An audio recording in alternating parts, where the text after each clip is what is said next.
We was talking about the officer. Oh yeah, yeah. So Mr. McKinney, who I knew in I met Mr. McKinney. I met at Hayward High School when he came to do a karate demonstration with Master Beyond You and Kenny Young. And so here I am, like a junior, sophomore, junior, and here is Mr. McKinney at my high school teaching karate. I did not know that years later we would be friends, and at this late date. So, but Mr. McKinney, who was always my hero, back then he had a Corvette. He was so cool. But he became a police officer in Berkeley. I almost became a police officer in Berkeley. By the way, I did pass all the tests. Another story. And Mr. McKinney refused to lose his integrity, and because of that, he was never promoted. As far as I know, he did his entire career and never was promoted. Never. Ever. Because he refused. He used to tell me he's going to be equal. He's going to give tickets to black folks, white folks, Martians, yellow folks. He didn't care. He's not going to follow directions to polarize his ticket activity on South Berkeley African Americans. He wasn't going to do it, and Mexicans. So he wasn't going to do it, and he told me he wasn't going to do it, and he suffered because of it. I mean, he didn't suffer himself. He himself was fine with that, but he wasn't going to get a promotion because the people who got promoted were the ones who were willing, usually males, were willing to follow directions, and that was to police African Americans and Latino Mexicans. They would not go up the hill and check registration for cars up there by Oxford. They're not going to go up to the white neighborhoods and check for old cars or warrants or speeding. People that run stop signs for the police up there. They don't care.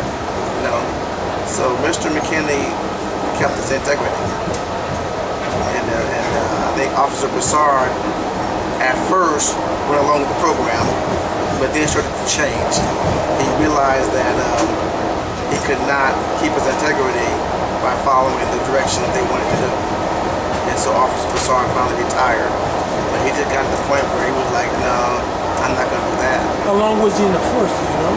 They were for a long time. They retired. They started and retired before both of them. A long time. See, the thing about the police game, glad I have a chance to explain this. Somebody might see this one day. The police game is like this. Without Negroes, they wouldn't make their overtime, they wouldn't make their money. This whole thing is about money. Now, the Negroes have a problem too. The Negroes don't recognize what's going on. They're being played, pimped out. The jail systems and the criminal system, penitentiary system is all designed to blood suck money right out of the Afro-American society. Blood sucking.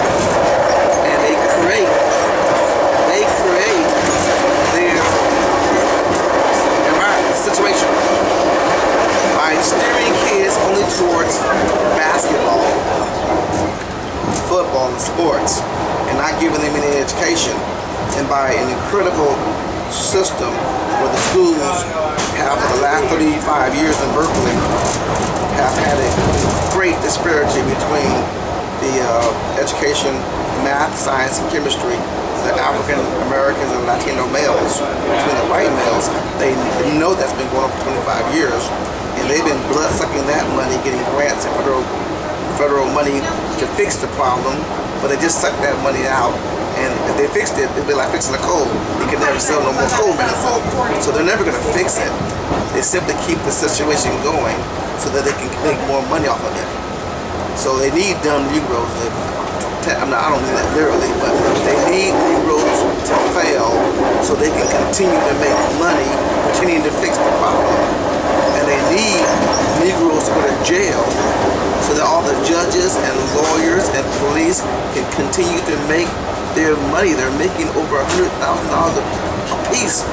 You know, these guys over time is taking them up to $100,000 a year. The judges, the lawyers are making over $100,000 a year. We got to understand this is economics. The Negroes running around here on the corner, the young black males running around on the corner trying to sell a little dope, are simply on a survival mode. If you have a 40% unemployment rate in any group whatsoever, anywhere, and that's what it is. The unemployment rate for young males in Berkeley and Richmond is about 40% right now. So they have to make money. They have to survive.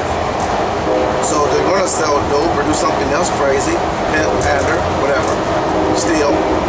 And so this is more fuel to burn so that police can play their police game, which is to police the Negroes and make thousands of dollars, $5,000, $6,000 a month, rolling around in the car, policing Negroes, putting them in the jail, then they get back out, they can't get a job, they go back into selling drugs, then you put them in jail, they get back out, and it goes on and on and on and on.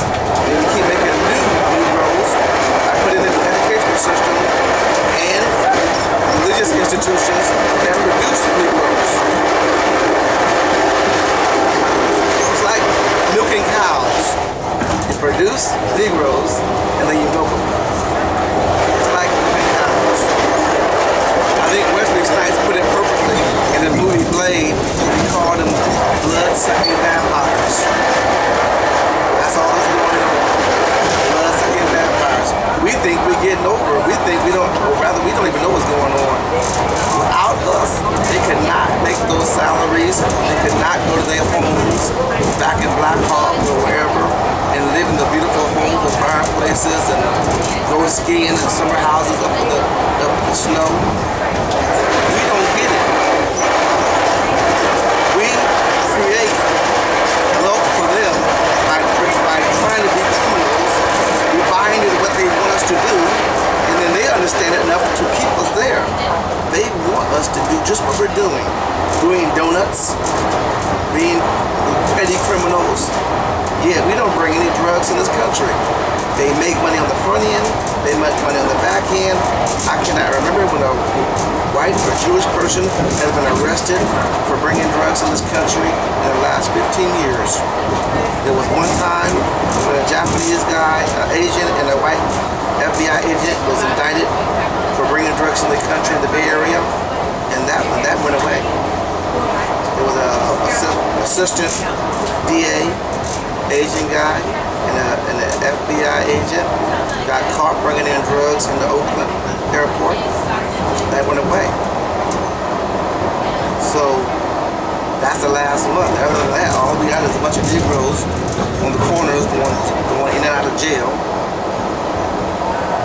And that's who gets arrested. Maybe some Mexicans get arrested for drugs, but the people who are really swinging the drugs are the big corporations. I'm sorry. It's the huge Wall Street, Merrill Lynch. It's the big boys who bring the drugs in. The same ones who are controlling the drugs that go to hospitals. The brokers are the same people. Whether it's heroin or cocaine, the only ones who have the license to bring drugs in this country legally are the ones who supply hospitals. But the farmers who make grow the drugs care less who they sell it to. It goes to a broker and clearance houses. And these clearance houses are outside the law. So the Europeans who run the clearance houses for the tons of heroin and cocaine that go to legal hospitals, you know, and legal hospitals are also running the same drugs are coming in for illegal. The brokers are the same brokers. Brokers don't get arrested. Brokers don't go to jail. Only people going to jail are petty street people. Why? Because they make money for the system. I would like to say thank you for taking the time to allow me to interview you. You have a good afternoon.